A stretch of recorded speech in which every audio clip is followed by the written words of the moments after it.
about this with Kabataan Party List Representative. Ito. 30 million daw. Nagmamakaawa. Tapos nagmamakaawa, no? My goodness. Good evening, Congresswoman, and welcome to the big story. Good evening, ladies. Thank you very much for inviting us to your program, and it's always a pleasure to be able to answer questions of importance to the nation.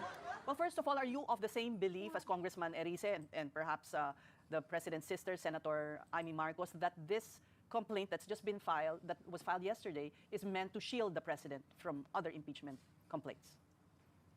Di-review natin yung complaint, no? Only 15 pages and only 40 paragraphs. And ang naaalala natin dito ay ang tactics ni Lozano, kung saan paulit-ulit na ifa-file ang isang basurang impeachment complaint just to trigger the one-year bar rule and therefore protecting an impeachable official from a process of accountability na nariyan naman sa konstitusyon at dapat na sineseryoso ng... Hindi mag-file nga kayo ng Hindi, yun nga rin yung sinasabi ko, no? Kasi I think we did manage to predict this not long time back, but last year, no? When nung nagkaroon ng desisyon ang Supreme Court diyan, no? Na kung saan tinechnical nila. And yun nga, no? Gagawing laro-laro na lang din talaga yung impeachment, no? So kung kagaya niyan, kunyari may nagpasa, no? Tas kaya, I think then yung impeachment nasa control na rin ng Congress. What if biglang may maulol na isang congressman kagaya ni Meow Meow? 'Di ba? Oh. Tas biglang sige. Parang wala, dapat i-discuss ko yung Bakit parang wala? O sige, pasok. Kaugalan, mga opisyales, para ma-hold accountable sa mga anumang offenses ang nakikita. Boss Hitsura Katsuri. Trial kung guilty itong person na to of these offenses. This is also what's happening here. So hindi na to bagong tactic, pero nire-affirm lang natin sa atin, no, na like how in the last year President Marcos Jr. and his administration ran from accountability, exploited loopholes in laws to be able to continue business as normal, as if hindi may isang malaking corruption scandal wrecking it. No, it's also the same footing for this year. Okay, but this...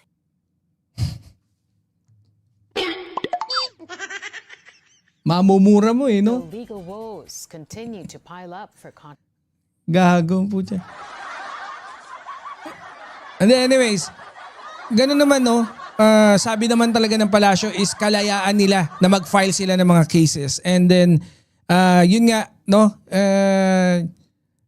Sana, yung, of course, ang sabi dyan ni Congressman Luistro is haharapin nila, no? Whatever it is. Or uupuan. They need to upuan yan kasi nga, kung ano man yung nasa table nila, na impeachment, kailangan nilang harapin at pagtuunan ng pansin dahil nga yan ay isang constitutional obligation ng mga mambabatas natin, no. So sana lang, no, ayusin niyo yung yung mga file niyo, tapos okay na para at least masulit yung pag-upo ng mga kongresista natin diyan, no.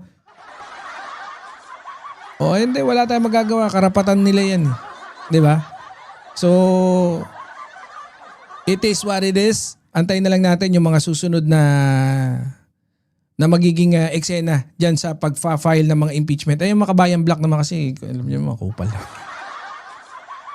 Wala tayong magagawa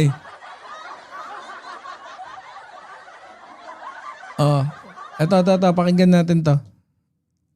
And then, ito, ma-short lang naman to Kasi ito yung reaction ni Secretary Vince Dizon dun sa statement ni Curly Discaya na kung saan sila daw yung nanakawan. Ngek!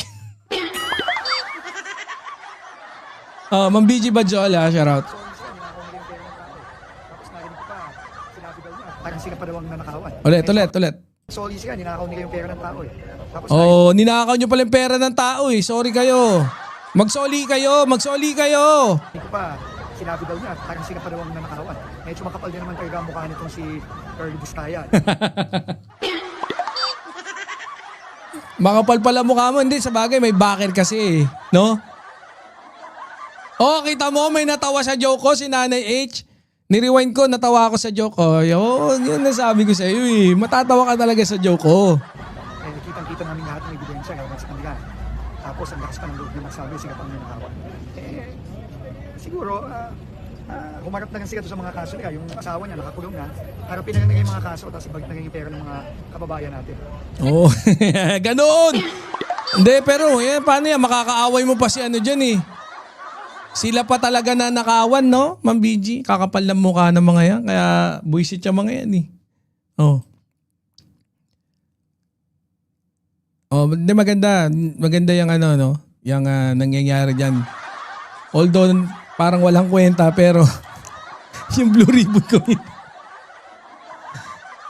Oh, eto.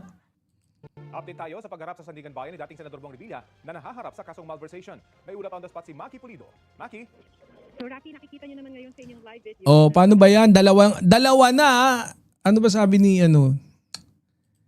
Ilan na yung mga pinaharap diyan sa ano? 'Di ba? Sa ilan na yung mga malalaking isdang na madadali. Ang magnanakaw ay nanakawan, patay.